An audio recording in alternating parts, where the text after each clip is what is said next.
Gadan ang sarong lalaki sa Sangay Camarines Sur makalihis ining mabagsakanin puunin tapayas. Insidente nangyari durante kan pag-uuran na namatean sa probinsya Hulican, Habagat. Si Chris Novelo para sa detalye. Pigbibilaran ng unyan ang hawakan 21 anyo sa si Jason Banaal kan Barangay Buracan, Sangay Camarines Sur.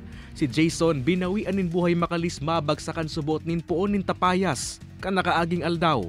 Sigun sa kapulisan, maura na sin maduros kan aldaw na nagbagsakan puon nin tapayas sa mismong kusina kung saan naghuhugas nin plato ang biktima. Accidentally nabagsakan siya ng 3 peraso ng papaya tree, yung malalaki. And then sa may ang pagkabagsak nung sa may bandang leeg niya, and then after mabagsakan yung leeg niya, tuminama pa daw yung mukha niya duman sa may bato. Naidara pa kuta na sa Tigaon Infirmary ang biktima alagad, pigdeklara na ining dead on arrival.